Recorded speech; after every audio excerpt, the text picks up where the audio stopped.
Hello students, आपका Shri public school online class में स्वागत है। आज हम बात करने वाले हैं conductance of electrolytic solution.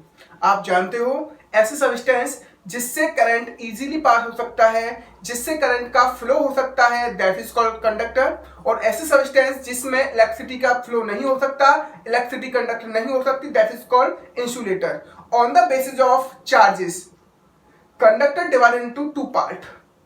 On the basis of charges, conductor divided into two part. First is metallic conductor,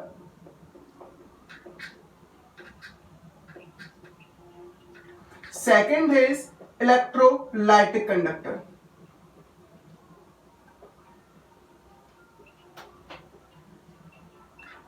जैसा कि आपको नाम से ही पता पड़ रहा होगा, मेटेलिक कंडक्टर यानी कि ऐसे कंडक्टर जिसमें इलेक्ट्रिसिटी का फ्लो किसकी वजह से होता है, मेटल्स की वजह से होता है। और मेटल्स में क्या होते हैं, इलेक्ट्रॉन्स, यानी कि ऐसे कंडक्टर जिसमें इलेक्ट्रिसिटी कंडक्ट इलेक्ट्रॉन के फ्लो होने की वजह से होती है। और जैसा कि आपको नेक्स्ट इस नाम से पता पड़ रहा होगा, इलेक्ट्रोलाइटिक कंडक्टर यानी कि ऐसा कंडक्टर जिसमें electricity conduct flow of ions की वजह से होती है। अब हम बात करेंगे वन बाय वन, इन दोनों में दो चार डिफरेंस देख लेते हैं, क्योंकि बोर्ड एग्जाम में मोस्टली कभी कभी इनसे क्वेश्चन आ जाते हैं। और आप मेटेलिक कंडक्टर की स्टडी करते हो फिजिक्स में, और इलेक्ट्रोलाइटिक कंडक्टर की आप स्टडी करोगे केमिस्ट्री में। जैसा कि आपने फिजिक्स में पढ़ा होगा, एक्चुअल में इलेक्ट्रिसिटी कंडक्ट होती किसकी वजह से है, चार्ज के फ्लो होने की वजह से। यहां पर चार्ज फ्लो कौन सा हो रहा है, इलेक्ट्रॉन फ्लो हो रहा है। और इलेक्ट्रोलाइटिक कंडक्टर्स में चार्ज कौन सा फ्लो हो रहा है, आपके आयंस फ्लो हो रहे हैं। चलो दो दो डिफरेंस इनमें हम देख लेते हैं, एक्चुअल में इनमें डिफरेंस है क्या। फर्स्ट हम बात कर लेते हैं मेटेलिक कंडक्टर,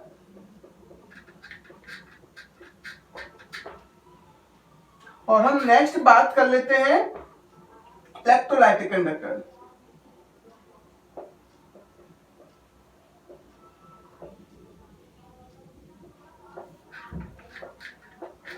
यहां पर जो इलेक्ट्रिसिटी फ्लो होती है, इलेक्ट्रिसिटी कंडक्ट होती है, वो किसकी वजह से होती है, इलेक्ट्रिसिटी कंडक्ट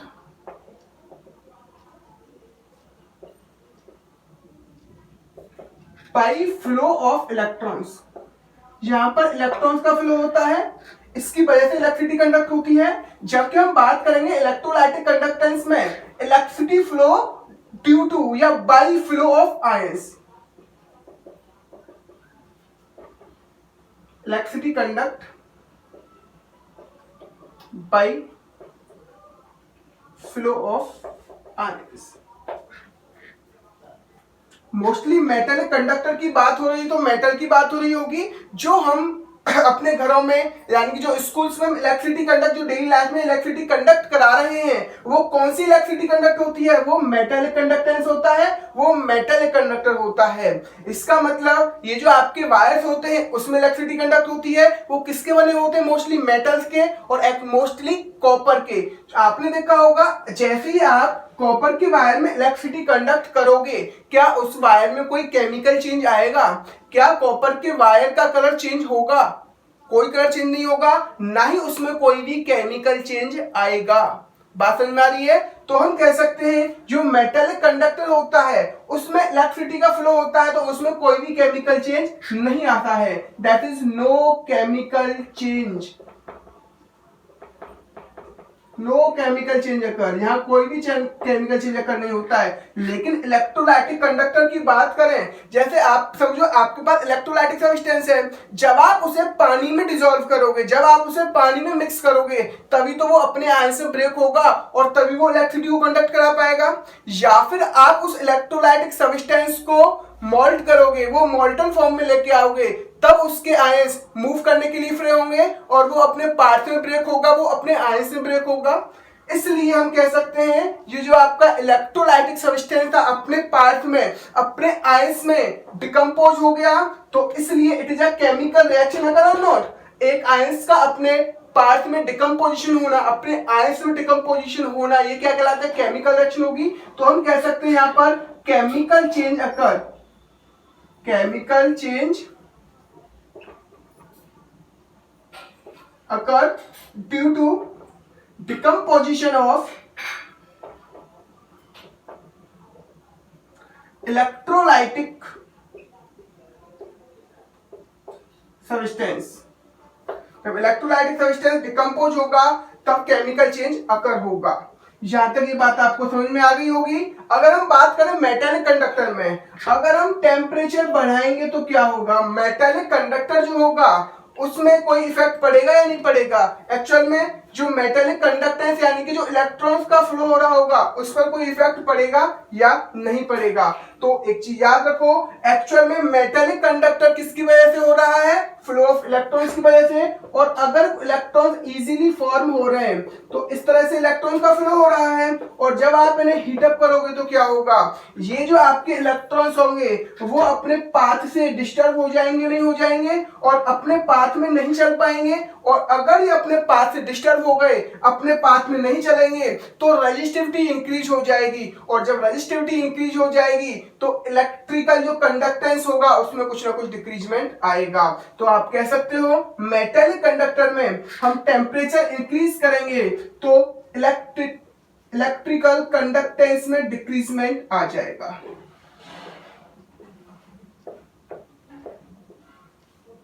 इलेक्ट्रिकल कंडक्टेंस में डिक्रीजमेंट आ जाएगा। लेकिन अगर हम बात करें इलेक्ट्रोलाइटिक कंडक्टेंस की, जब आप टेम्परेचर बढ़ाओगे तो होगा क्या, आपको पता है, जैसे ही आप देखो इलेक्ट्रोलाइटिक कंडक्टर क्या प्रोड्यूस होता है, जब आप एक सॉल्यूशन में, जब आप किसी लिक्विड में कोई भी इलेक्ट्रोलाइटिक कंडक्टेंस डालते हो, यानी कि आपने यहां पर NaCl मिक्स किया, जब आप NaCl मिक्स करोगे तो यहाँ पर Na पॉजिटिव और Cl नेगेटिव में डिस्टर्ब होगा या नहीं होगा।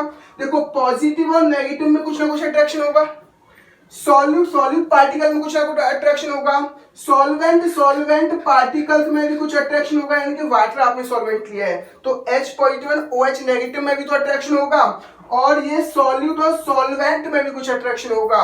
और जब आप टेम्परेचर इंक्रीज करोगे तो ये जो आपका अट्रैक्शन हो रहा होगा उसमें थोड़ी और डिक्रीजमेंट आएगी, और जब अट्रैक्शन कम होगा तो ये इलेक्ट्रॉन, ये सॉरी आयंस इजी फ्लो करना स्टार्ट कर देंगे, और ये अगर आयंस इजीली फ्लो करना स्टार्ट करेंगे तो जो आपका इलेक्ट्रिकल कंडक्टेंस था वो इंक्रीज हो जाएगा। तो हम बात कर सकते हैं इलेक्ट्रोलाइटिक कंडक्टर में टेम्परेचर बढ़ाने पर जो आपका इलेक्ट्रिकल कंडक्टेंस है, यानी कि इलेक्ट्रोलाइटिक कंडक्टेंस है, वो इंक्रीज हो जाएगा। यहां तक ये बात आपको समझ में आ गई होगी। अब हम बात कर लेते हैं कुछ बेसिक टर्म्स की।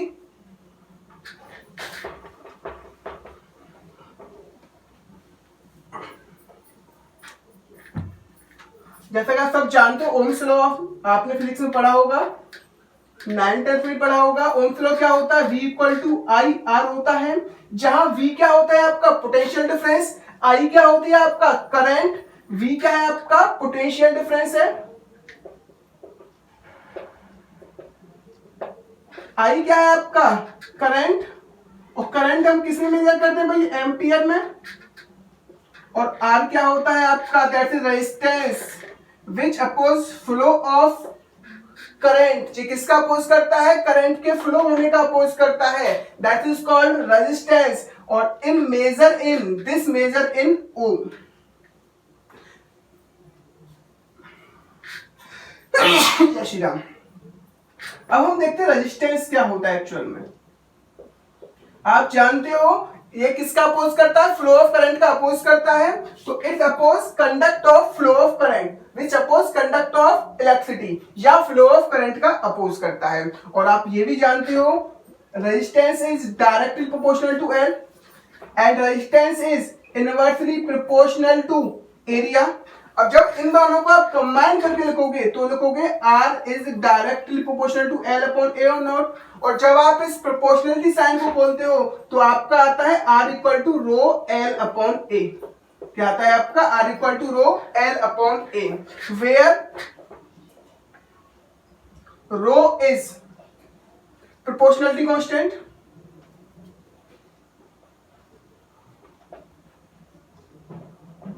proportionality constant, और this rho is called specific resistance. इसको क्या कहते हैं हम, स्पेसिफिक रेजिस्टेंस कहते हैं, या फिर आप इसको रेजिस्टिविटी भी कह सकते हो। क्या कह सकते हो, रजिस्टिविटी भी कह सकते हो। यहां तक ये बात आपको समझ में आ गई होगी। और एक चीज याद रखो, रो का मतलब क्या होता है, रजिस्टिविटी या फिर स्पेसिफिक रेजिस्टेंस। और अगर हम बात करें एक्चुअल में रेजिस्टेंस होगा क्या, तो रेजिस्टेंस को हम क्या कह सकते हैं भाई, R into A upon L भी कह सकते हैं। रेजिस्टेंस क्या हो सकता है आपका, रेजिस्टिविटी क्या हो सकती है, आर ए अपॉन एल। यहां तक ये बात आपको समझ में आ गई होगी। अब हम इन दोनों के कुछ यूनिट्स की बात कर लेते हैं और रेजिस्टिविटी को डिफाइन भी कर लेते हैं। यहां पर आपकी जो रेजिस्टिविटी है वो किसके इक्वल आई है, आर एल अपॉन ए के इक्वल आई है। अगर हम एल इक्वल टू 1 सेंटीमीटर रखते हैं, area equal to 1 centimetre square रख देंगे, तो ये जो आपका रेजिस्टेंस यानी कि जो रेजिस्टिविटी होगी वो किसकी इक्वल हो जाएगी, रेजिस्टेंस की इक्वल हो जाएगी। जैसा कि आपने फिजिक्स में पढ़ा होगा, जिस वायर से इलेक्ट्रिसिटी कंडक्ट होती है उसकी लेंथ क्या मानते हैं हम, एल मानते हैं। और जो आपका वायर होता है, जो उसका क्रॉस सेक्शन एरिया होता है, उसे क्या मानते हैं हम, ए। लेकिन यहां पर तो वायर है नहीं, यहां पर इलेक्ट्रिसिटी कंडक्ट इसकी वजह से हो रही है, इलेक्ट्रोलाइटिक सॉल्यूशन की वजह से। अब हम देखते हैं एक्चुअल में यहां पर ए और एल का मतलब क्या है, वो हम समझने की कोशिश करेंगे। देखो भाई, जब आप यहाँ इलेक्ट्रिसिटी कंडक्ट कराओगे तो आप एक चैम्बर लोगे, एक कंपार्टमेंट लोगे और उसमें आप एक सॉल्यूशन फिलअप करोगे। इलेक्ट्रोलाइटिक, जहां क्या होगा आपका, इलेक्ट्रोलाइटिक सॉल्यूशन लोगे। जब आप इलेक्ट्रोलाइटिक सॉल्यूशन लोगे तो वहां पर आप 2 इलेक्ट्रोड लगाओगे, एक कैथोड होगा और दूसरा क्या होगा आपका, एनोड होगा। एक कैथोड होगा, दूसरा क्या होगा, एनोड। और इसको आप किसी बैटरी से कनेक्ट करोगे। यहां तक बात समझ में आ गई होगी। देखो भाई, जो distance between 2 electrodes is called L. Distance, यहां पर जो हम एल डिस्टेंस की बात कर रहे हैं, जो हमने 1 सेंटीमीटर लिया है, वो हम किसको मेजर करते हैं, distance between 2 electrode in electrolytic solution is L. और हमने एरिया ऑफ इलेक्ट्रोड को क्या मान लिया, ए। एरिया ऑफ इलेक्ट्रोड के क्या मान लिया हमने, ए। जो एरिया ऑफ इलेक्ट्रोड है उसको हमने क्या मान लिया है, ए मान लिया है। अब आपको समझ में आ गया होगा, जो हम फिजिक्स में बात कर रहे थे वो वायर के लिए बात कर रहे थे, लेकिन हम केमिस्ट्री में किसके लिए बात करेंगे, इलेक्ट्रोलाइटिक सॉल्यूशन के लिए बात करेंगे। और यहाँ पर एल का मतलब क्या है, distance between 2 electrodes and A is the area of electrode. अगर आपका एल 1 सेंटीमीटर हो जाए, यानी कि जो आपकी 2 इलेक्ट्रोड की डिस्टेंस है वो 1 सेंटीमीटर हो, और इस इलेक्ट्रोड का जो आपका एरिया है हम क्या मान लें, 1 सेंटीमीटर स्क्वायर मानेंगे, तो आप वैल्यू पुटअप करोगे तो रो इक्वल टू क्या हो जाएगा आपका, आर हो जाएगा। रो इक्वल टू आर क्या कब होगा, जब आप एल 1 सेंटीमीटर लोगे, एरिया क्या लोगे, 1 सेंटीमीटर स्क्वायर। तब आप इस रेजिस्टिविटी को क्या कह सकते हो, रेजिस्टेंस कह सकते हो। तो हम कह सकते हैं resistivity is defined as resistance. Resistivity defined as resistance of. अब रेजिस्टेंस ये कब होगा, जब resistance of electrolytic solution when we take 1 centimeter distance between 2 electrodes and area of electrode is 1 centimetre square. बात समझ में आ रही है। इस कंडीशन में रेजिस्टिविटी किसकी इक्वल होगी, रेजिस्टेंस के इक्वल होगी। यहां तक बात आपको समझ में आ गई होगी। अगर हम बात करें यूनिट्स की, तो हम बात करें यूनिट ऑफ रेजिस्टेंस। रेजिस्टेंस की यूनिट क्या होती है भाई बताओ आप, रेजिस्टेंस की unit, resistance represented by R and unit this ohm. इसकी यूनिट क्या होती है आपकी, ओम होती है। इसको इस तरह से रिप्रेजेंट करते हैं, दैट इज ओम। बात समझ में आ गई। अब हम बात करेंगे यूनिट्स ऑफ रेजिस्टिविटी। अब रेजिस्टिविटी की यूनिट क्या होगी उसकी बात कर लेते हैं।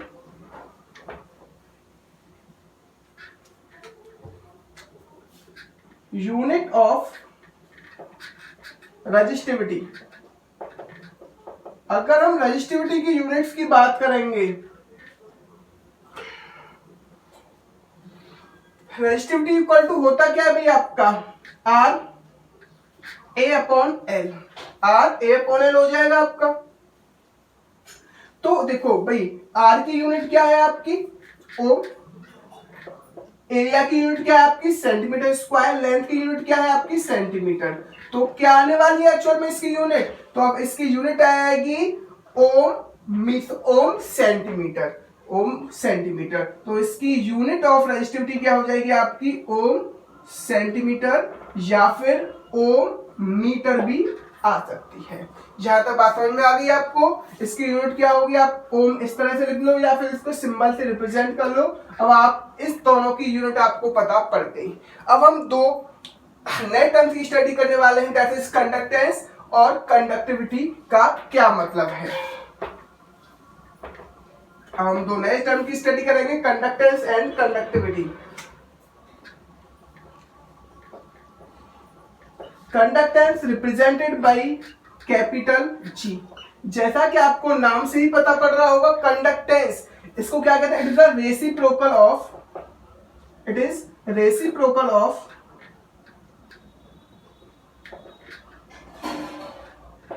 रेजिस्टेंस। ये किसका रेसिप्रोकल होता है, रेजिस्टेंस का रेसिप्रोकल होता है। और ये किसको, यानी कि जितना इजीली इलेक्ट्रिसिटी कंडक्ट होगी उतना ही कंडक्टेंस ज्यादा होगा। तो हम कह सकते हैं G इक्वल टू 1/r और नोट, G इक्वल टू क्या होगा आपका 1/r। और आप जानते हो R इक्वल टू क्या होता है भाई, रो L/A होता है या नहीं होता है। तो हम कह सकते हैं G इक्वल टू 1/रो इंटू A/L। यहां तक बात आपको समझ में आ गई होगी। वेयर 1/रो इज, 1/रो का मतलब क्या होता है आपका कंडक्टिविटी। इसे क्या कहते हैं हम, कंडक्टिविटी कहते हैं। 1/रो को क्या कहते हैं हम, कंडक्टिविटी। यहां पर एक बार लिख लेते हैं एक्चुअल में कंडक्टिविटी है क्या। कंडक्टिविटी का मतलब क्या होता है, conductivity represented by kappa, conductivity represented by kappa. इसका मतलब बेटा कप्पा, हल्का सा आपको इस तरह से उसको रिप्रेजेंट कर लेना है। इसका मतलब हो गया kappa. And conductivity represented by kappa, और हम इसको कह सकते हैं it is the reciprocal of resistivity, it is reciprocal of resistivity. किसका रेसिप्रोकल होता है, रेजिस्टिविटी का रेसिप्रोकल होता है। तो कप्पा इक्वल टू क्या आ जाएगा आपका 1/रो आ जाएगा। यहां तक बात आपको समझ में आ गई होगी।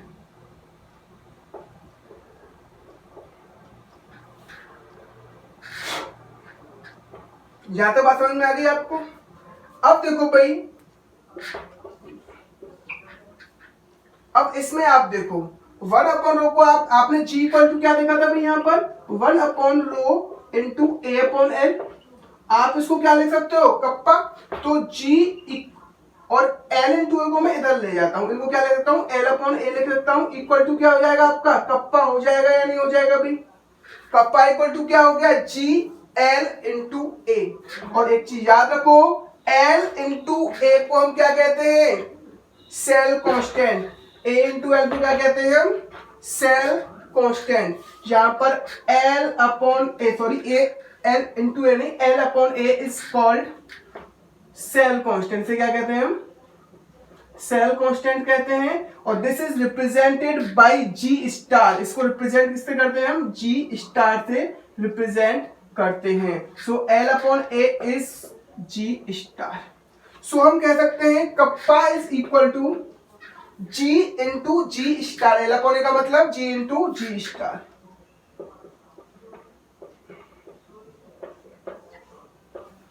और L/A को हमने कांस्टेंट क्यों माना है, क्योंकि लेंथ क्या होगी, फिक्स होगी, वो भी कांस्टेंट होगी। टू इलेक्ट्रोलाइटिक कंडक्टेंस की जो लेंथ होगी वो फिक्स होगी।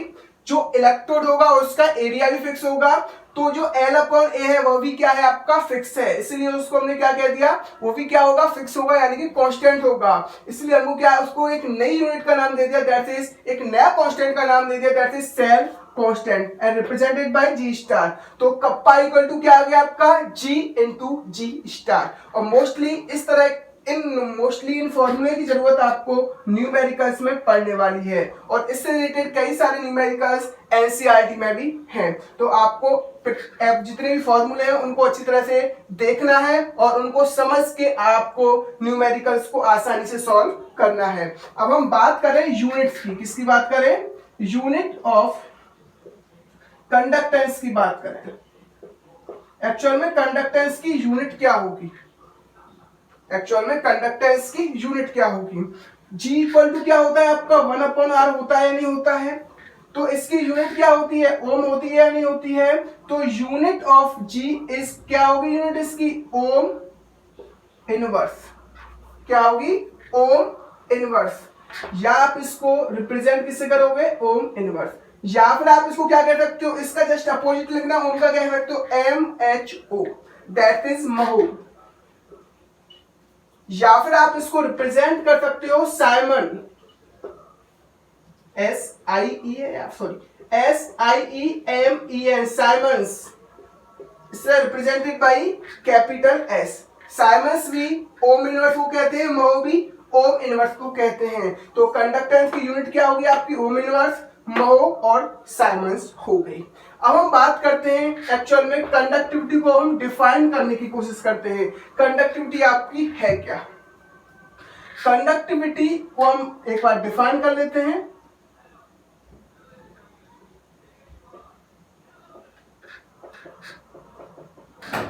कंडक्टिविटी रिप्रेजेंटेड बाय कप्पा, और एक बार इसको डिफाइन कर लेते हैं। आपको पता है K इक्वल टू क्या होता है, G into G star, where G star is equal to cell constant, so K equal to G into L upon A। if अगर मैं L इक्वल टू 1 सेंटीमीटर रख दूं, एरिया क्या रख दूं 1 सेंटीमीटर स्क्वायर, तो जो आपका कप्पा होगा वो किसके इक्वल हो जाएगा, G, यानी कि कंडक्टेंस के इक्वल हो जाएगा। अगर हम जो आपके इलेक्ट्रोलाइटिक सॉल्यूशन है उसमें जो इलेक्ट्रोड होंगे उनकी डिस्टेंस क्या लेने हैं 1 सेंटीमीटर ले लें, और उस इलेक्ट्रोड का एरिया क्या ले लें 1 सेंटीमीटर स्क्वायर ले लें, तो ये जो आपकी कंडक्टिविटी होगी वो किसकी इक्वल होगी, कंडक्टेंस के इक्वल होगी। अगर वो उसकी लेंथ हम 1 सेंटीमीटर, एरिया 1 सेंटीमीटर स्क्वायर ले रहे हैं, तो उसका वॉल्यूम क्या होगा भाई, वॉल्यूम क्या हो जाएगा लेंथ इंटू एरिया, सो 1 सेंटीमीटर क्यूब होगा या नहीं होगा। बात आपको समझ में आ गई होगी। तो एक चीज याद रखो, 1 सेंटीमीटर क्यूब को हम क्या कहते हैं 1 ml भी कहते हैं। तो जो 1 ml इलेक्ट्रोलाइटिक कंडक्टेंस की 1 ml इलेक्ट्रोलाइटिक कंडक्टेंस, जो आपका इलेक्ट्रोलाइट होगा उसका कंडक्टेंस होगा, उसको क्या कहेंगे हम कंडक्टिविटी कहेंगे। 1 ml इलेक्ट्रोलाइट का जो कंडक्टेंस होगा उसको क्या कहेंगे हम कंडक्टिविटी कहेंगे। आपको ये बात बिल्कुल समझ में आ गई होगी, यानी कि आपके पास कोई भी इलेक्ट्रोलाइटिक सॉल्यूशन है जिसमें आपके पास 2 इलेक्ट्रोड है और आपने 1 ml इलेक्ट्रोड ले लिया, 1 ml इलेक्ट्रोलाइटिक सॉल्यूशन ले लिया, उसका जो कंडक्टेंस होगा वो किसके इक्वल होने वाला है, कप्पा के इक्वल होने वाला है। तो हम कह सकते हैं कंडक्टिविटी इज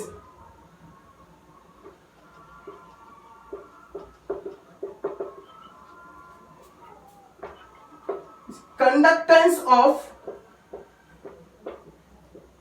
1 ml या 1 centimetre cube of electrolytic solution. जो आपका अगर 1 electrolytic solution 1 ml electrolytic solution जितना कंडक्टेंस प्रोड्यूस करेगा उसी को हम क्या कहेंगे कंडक्टिविटी कहेंगे। आपको ये चीज अच्छी तरह से समझ में आनी चाहिए। बात आपको समझ में आ गई, यानी कि इसका वॉल्यूम कितना है आपका 1 सेंटीमीटर क्यूब। 1 सेंटीमीटर क्यूब को क्या कहते हो आप 1 ml कहते हो, यानी कि अगर 1 ml इलेक्ट्रोलाइटिक सॉल्यूशन का जितना कंडक्टेंस होगा दैट इज कॉल्ड कंडक्टिविटी। इस चीज को आपको याद रखना है।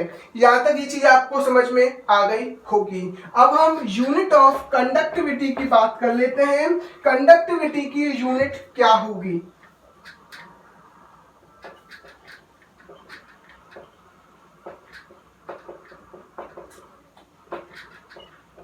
देखो कंडक्टिविटी की यूनिट क्या होगी भाई? कप्पा इक्वल टू है क्या आपका G इंटू जी स्टार यानी कि L अपॉन ए। जी की यूनिट क्या है आपकी? Ohm inverse.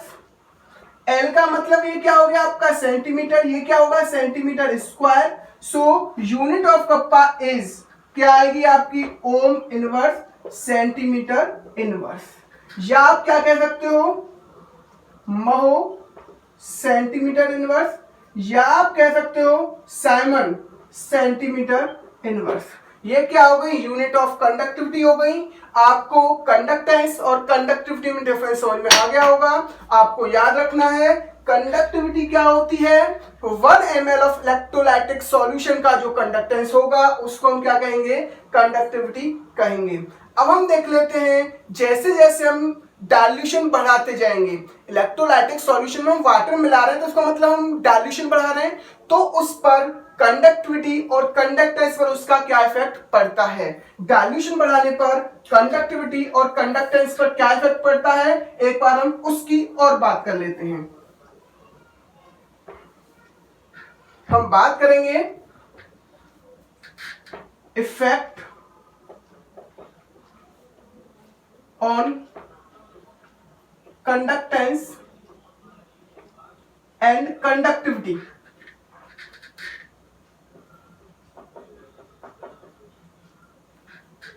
Effect of conductance and conductivity of dilution. Dilution का कंडक्टेंस और कंडक्टिविटी पर क्या इफेक्ट पड़ता है हम उसकी बात करेंगे। देखो एक्चुअल में डाइल्यूशन का मतलब क्या है? आप इलेक्ट्रोलाइटिक सॉल्यूशन में वाटर मिलाते जा रहे हो, ये तो मतलब है, यानी कि आप डाइल्यूशन बढ़ा रहे हो, तो इसका मतलब क्या है? आप कंसंट्रेशन डिक्रीज कर रहे हो। यहां तक बात समझ में आ रही है? तो हम सबसे पहले इफेक्ट देख लेते हैं एक्चुअल में कंडक्टेंस पर क्या इफेक्ट पड़ेगा। देखो एक्चुअल में कंडक्टेंस किसकी वजह से प्रोड्यूस होता है वो समझ लेते हैं। इसमें इलेक्ट्रिसिटी किसकी वजह से प्रोड्यूस होती है वो समझ लेते हैं। हम क्या लेते हैं? इलेक्ट्रोलाइटिक सॉल्यूशन लेते हैं।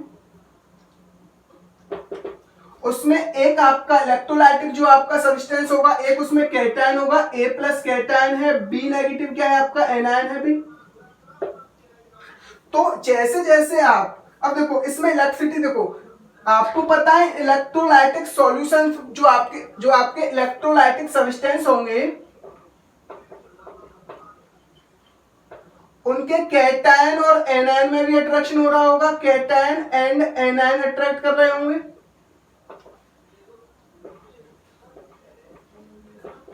और आपके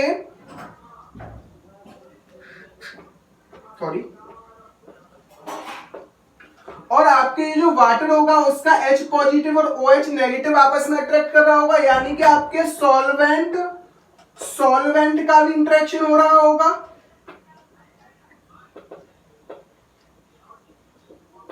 और आप ये भी जानते हो वाटर के मॉलिक्यूल्स इन आयंस को चारों तरफ से घेर लेते हैं, तो आपका सॉल्वेंट और सॉल्यूट अट्रैक्शन भी हो रहा होगा। यहां तक बात को आपको समझ में आ गई भी?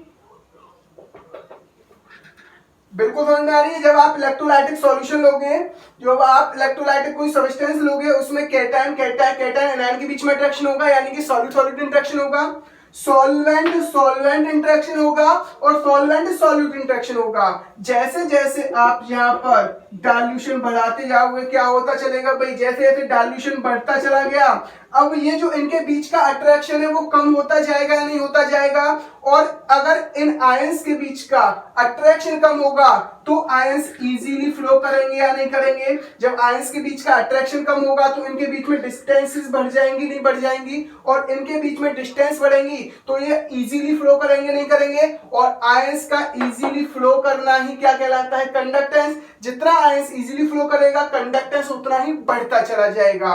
तो हम कह सकते हैं जैसे जैसे हम डाइल्यूशन बढ़ाएंगे कंडक्टेंस इंक्रीज होता चलेगा, यानी कि कंडक्टेंस पे क्या इफेक्ट पड़ेगा, हमने डाइल्यूशन बढ़ाया तो क्या होगा, distance between ions increase, ions के बीच की डिस्टेंस बढ़ जाएगी। डिस्टेंस बढ़ने का मतलब क्या है, अट्रैक्शन बिटवीन आयंस क्या हो जाएगा, डिक्रीज हो जाएगा, आयंस के बीच में अट्रैक्शन डिक्रीज हो जाएगा।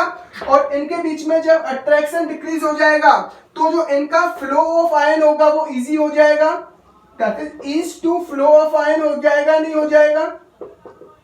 और आयंस का इजीली फ्लो करना अगर इंक्रीज हो रहा है, इसी को क्या कहते हैं हम, कंडक्टेंस कहते नहीं कहते। कंडक्टेंस का मतलब क्या है, ease to flow of ions, जितना आयन इजीली फ्लो करेंगे, आयंस का फ्लो करना यानी कि आयंस इजीली जितना ज्यादा फ्लो करने लगेंगे कंडक्टेंस बढ़ता चलेगा। सो हम कह सकते हैं जैसे जैसे हम डाइल्यूशन बढ़ाएंगे कंडक्टेंस बढ़ता चलेगा। यहां तक ये बात भी आपको समझ में आ गई होगी, बिल्कुल बात क्लियर है यहां पर। और अगर हम बात कर लेते हैं, देखो भाई ये जो आपके इलेक्ट्रोलाइटिक सब्सटेंस होते हैं वो टू टाइप के होते हैं। जो आपके इलेक्ट्रोलाइटिक सब्सटेंस होते हैं वो कितने टाइप के होते हैं, टू टाइप के। एक तो आपके वीक इलेक्ट्रोलाइट होते हैं। वीक इलेक्ट्रोलाइट का मतलब क्या है, जो पार्शियली आयनाइज्ड होते हैं,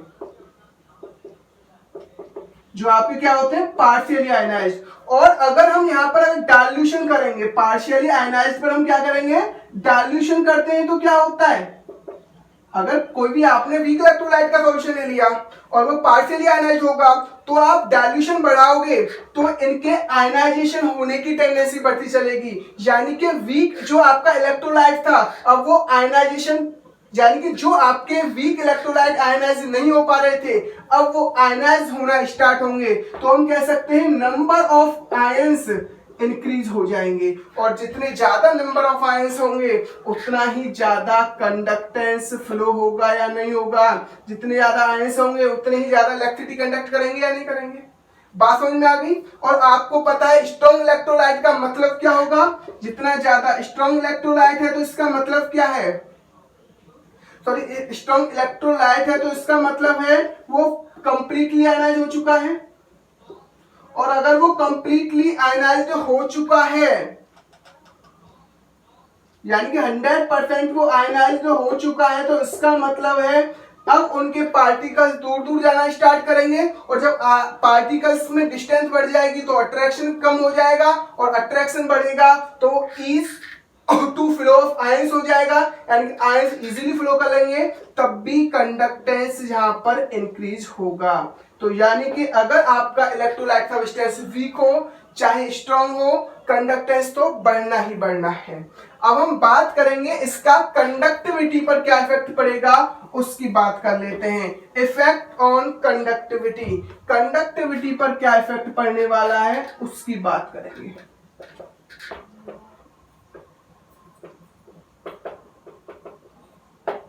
एक्चुअल में कंडक्टिविटी का मतलब क्या है बताओ भाई। कंडक्टिविटी का मतलब है conductance of 1 ml of electrolytic solution. 1 ml electrolytic solution में जितनी इलेक्ट्रिसिटी कंडक्ट होगी उसी को हम क्या कहेंगे, कंडक्टेंस कहेंगे। तो सपोज दैट ये एक आपका कंपार्टमेंट है, ये मान लिया मैंने 1 ml। सपोज दैट इसमें 100 आयंस हैं। कितने आयंस हैं, 100 आयंस मैंने मान लिए। जैसे ही आप, यानी कि ये क्या है, इसकी कंडक्टिविटी है या नहीं है, 1 ml इलेक्ट्रोलाइटिक सॉल्यूशन का जितना कंडक्टेंस होगा उसको क्या कहते हैं हम, इलेक्ट्रिसिटी। मैंने मान लिया 1 ml इलेक्ट्रोलाइटिक सॉल्यूशन में 100 आयंस थे। अब जैसे ही आप यहां पर डाइल्यूशन करोगे तो क्या होगा भाई, डाइल्यूशन करोगे बताओ, वाटर का लेवल बढ़ जाएगा। और ये जो आपका 1 ml जो फिक्स था, ये क्या था आपका 1 ml, उसमें जो नंबर ऑफ आयंस थे क्या वो भी अब भी 100 रहेंगे या कुछ इंक्रीजमेंट आएगा या फिर डिक्रीजमेंट आएगा? बताओ। जैसे जब आप डाइल्यूशन करोगे तो जो 1 ml में नंबर ऑफ आयंस थे, जो नंबर ऑफ आयंस थे उसमें क्या आ जाएगा? डिक्रीजमेंट आएगा या नहीं आएगा? और जब नंबर ऑफ आयंस में डिक्रीजमेंट आएगा तो कंडक्टिविटी अपने आप ही कम हो जाएगी। एक्चुअल में कंडक्टेंस होता किसकी वजह से प्रोड्यूस है? जितने ज्यादा आयंस फ्लो करेंगे उतना ही ज्यादा कंडक्टेंस फ्लो होगा, और 1 ml इलेक्ट्रोलाइटिक सॉल्यूशन में जितने नंबर ऑफ आयंस ज्यादा होंगे कंडक्टिविटी उतनी ही ज्यादा होगी। तो हम कह सकते हैं ऑन डाइल्यूशन, जैसे आप डाइल्यूशन करोगे, डाइल्यूशन बढ़ाओगे तो number of ions in 1 ml क्या होंगे? डिक्रीज होंगे। और जब नंबर ऑफ आयंस डिक्रीज होंगे तो क्या होगा भाई? कंडक्टेंस ऑफ 1 ml क्या हो जाएगा आपका? Conductance of 1 ml electrolytic solution क्या हो जाएगा आपका? डिक्रीज हो जाएगा, नहीं हो जाएगा? और ये डिक्रीज हो गया तो इसका मतलब कंडक्टिविटी भी क्या होगी आपकी? डिक्रीज होगी। ये सब आपको फैक्टर समझ में आने चाहिए। इनसे रिलेटेड कभी कभी बोर्ड एग्जाम में क्वेश्चन आ जाते हैं। डाइल्यूशन करने पर कंडक्टेंस तो इंक्रीज होता है लेकिन कंडक्टिविटी क्या होती है? डिक्रीज।